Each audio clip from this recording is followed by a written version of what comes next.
Olá, pessoal! Tudo bem com vocês? Espero que sim. Aqui quem está falando é a professora Daiane.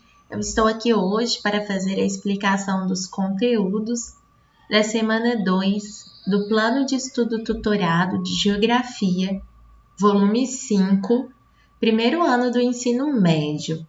Pessoal, vamos trabalhar na aula de hoje com o eixo Natureza, Ambiente e Qualidade de Vida. Nosso tema de estudo é o Sistema Solar. Vamos estudar composição, estrutura, localização do Sistema Solar no universo e vamos ver um pouquinho sobre ordem de grandeza astronômica. Daí vocês já podem ver que nós estamos com um conteúdo relacionado com uma outra ciência que é a astronomia.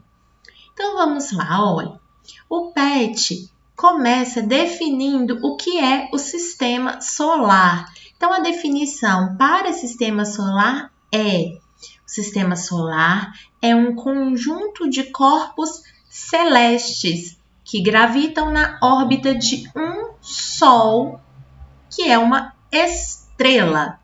No caso do nosso sistema, ele é formado por 8 planetas, dezenas de satélites naturais, milhares de asteroides, meteoros, meteoroides, cometas e todos esses giram em torno do Sol. Eu vou abrir aqui para vocês uma imagem esquemática do nosso sistema solar. Então, aqui no centro a gente pode ver essa estrela, que é o Sol, e na órbita dele nós temos os planetas Mercúrio, Vênus, Terra e o seu satélite natural, que é a Lua, Marte, Júpiter, Saturno, Urano e Netuno.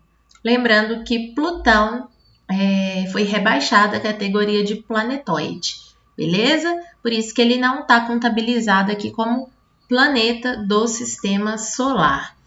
Então, esse daqui é o nosso esquema. Vamos voltar ao nosso PET. Então, esse primeiro parágrafo é super importante. Então, lembrando, o sistema solar é um conjunto de corpos celestes que gravitam na órbita de um Sol, que é uma estrela. Vamos ver agora como se formou o sistema solar. De acordo com os estudos dos físicos, o Sol, bem como o nosso sistema, teve origem há aproximadamente 4,5 bilhões de anos. E ele foi formado a partir de uma nuvem de gás e poeira. Essa nuvem de gás e poeira cósmica girava ao redor de si mesma. E a pressão exercida pelo próprio peso dessa nuvem de gás e poeira originou o Sol. E a partir do Sol originou outros corpos celestes, que no caso seriam os planetas. Beleza? É importante ressaltar que a composição desses corpos celestes está relacionada com a distância entre eles e o Sol. Por exemplo, longe do Sol, a temperatura é muito baixa. Então, esses planetas vão apresentar uma matéria gasosa em maior quantidade. É o caso de Júpiter, Saturno, Urano e Netuno. Temperaturas mais baixas e uma camada gasosa maior. Por sua vez, os planetas próximos do Sol têm temperaturas mais quentes e apresentam uma maior quantidade de matéria sólida. É o caso, por exemplo, de Mercúrio, Vênus, Terra e Marte. Beleza? Então, ressaltando aqui que é muito importante que o sistema solar, de acordo com os estudiosos da física e da astronomia, teria se formado aproximadamente 4,5 bilhões de anos e que a origem está associada a uma nuvem de gás e poeira que girava ao redor de si mesma. Pergunta importante: por que os astros ou corpos celestes gravitam, orbitam em torno do Sol? E qual é a origem do sistema solar? Primeira coisa importante, o Sol é uma estrela. Todo aluno deve ter clareza disso. E que essa estrela, no nosso caso o Sol, ela possui 99,8% de toda a massa do sistema solar. Então, ela representa quase que sozinha a massa de todo o sistema. De acordo com os estudos do Newton, a massa atrai massa. Então, o fato do Sol ser responsável por mais de 99% da massa do sistema solar faz com que, pela força da gravitação, ele atraia para si tudo que existe à sua volta. E essa força de atração, pela lei da gravitação universal, faz com que esses astros e corpos celestes fiquem aprisionados em sua órbita, formando o que nós chamamos de sistema solar. Beleza? A origem nós já vimos aqui em cima, seria uma origem nebular. Por que nebular? Porque ele teria sido formado a partir de uma nuvem de gás e poeira, ok? Isso porque as estrelas, de acordo com essa hipótese nebular, as estrelas teriam sido antes nebulosas, ou seja, elas foram grandes nuvens de poeira e gás que foram se compactando, girando ao redor de si mesmo de uma maneira cada vez mais rápida e que aí no centro dessa nebulosa teria se formado a grande estrela, que no caso é o Sol. E a partir dele teria sido formado os outros corpos celestes. Lembrando que o Sol e o nosso sistema solar fazem parte de um aglomerado maior, que é a galáxia, que nós já vimos na semana passada, que tem um nome, é a Via Láctea. Agora a gente vai estudar um pouquinho sobre o Sol. Então aqui a gente tem uma imagem representando essa nossa estrela, o Sol. O Sol é muito importante porque ele é a fonte de energia do nosso sistema solar. A força gravitacional do Sol, como a gente viu, 99,8% de toda a massa do sistema solar está no Sol, faz com que essa força gravitacional mantenha os planetas na órbita dele. Além disso, a luz e o calor do Sol é que tornam possível a existência de vida na Terra. Para vocês terem uma ideia, a Terra fica em média aproximadamente 150 milhões de quilômetros de distância do Sol. A luz percorre essa distância em 8 minutos. Todas as demais estrelas do sistema solar estão localizadas em lugares muito mais distantes, beleza? Vamos estudar agora a composição do Sol. Na prática, o que o Sol é? É uma estrela formada por uma enorme esfera de gás incandescente.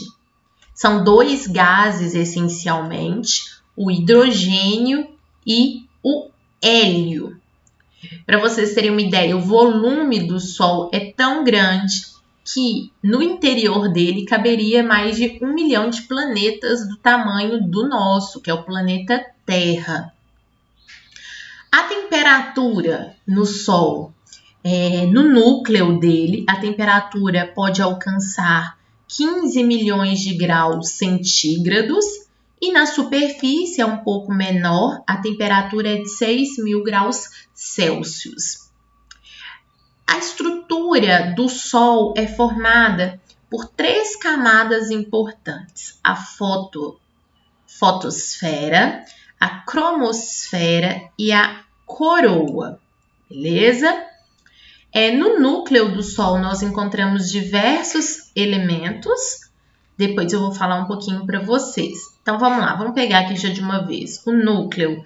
No núcleo, o que a gente encontra? Principalmente hidrogênio e hélio, mas também elementos como ferro, o níquel, o oxigênio e o silício. Beleza? Então, essa é a composição química do núcleo. Outra informação importantíssima. No núcleo, existe aquilo que a gente chama de zona profunda do núcleo, que é onde a temperatura e a pressão são muito altas, causando reações nucleares, beleza? E tem uma outra parte, que é a chamada zona de irradiação. como que funciona essa zona de irradiação? A energia produzida nessa zona de irradiação é transferida para outra zona, pelo mesmo processo de propagação da luz, ou seja, pela irradiação. Né? Então, na zona de irradiação, a energia produzida é transferida de um lugar para outro. Beleza? Nós temos uma outra camada, que é a zona de convecção. Como que funciona essa zona de convecção? Funciona da seguinte forma. A camada do Sol que está tendo contato com a zona de radiação irá se aquecer mais. Então, onde há o contato com a zona de radiação, ocorrerá um aquecimento. Quanto mais quente, a densidade diminui. E aí, quando a densidade diminui, essa camada sobe para a superfície.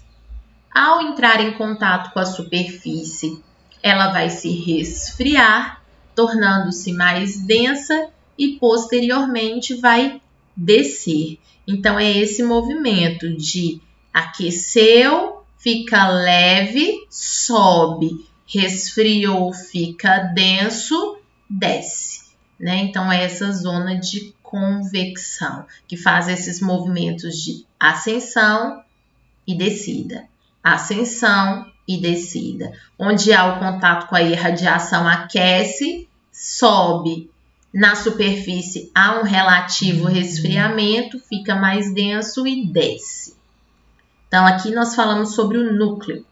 Agora vamos falar sobre a fotosfera, cromosfera e coroa. Então, essa porção aqui é a fotosfera, a cromosfera é a superfície e o que está ao redor, na parte mais externa do Sol, é o que nós chamamos de coroa, certo? No núcleo nós temos a zona de irradiação ou radioativa e a zona convectiva, né? Aqui há o aquecimento, sobe por se tornar mais quente. Há um relativo resfriamento, desce, né? É aquilo que eu falei da convecção. Movimento ascendente, descendente, ascendente, descendente.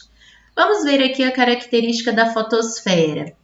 É a parte do Sol composta por estruturas hexagonais, que também são chamadas de grânulos. Né? Ela se assemelha a um líquido fervendo em ebulição. A cromosfera não é visível, pois a radiação emitida é mais fraca do que a radiação da fotosfera. Ela só é observada em eclipses. E a coroa, que é a camada mais externa do Sol, que é onde aparecem as proeminências, ou seja, as nuvens de gás brilhante que saem da cromosfera superior. Né? Então, cromosfera superior, cromosfera inferior. A coroa é formada por partículas que vão se afastando aos pouquinhos, bem lentamente do Sol. E ela pode ser vista somente com um eclipse total. Beleza? Tem um videozinho aqui de sugestão. Fica aí para vocês assistirem como complemento da aula. Aguardo vocês aqui no canal para fazer a correção das atividades.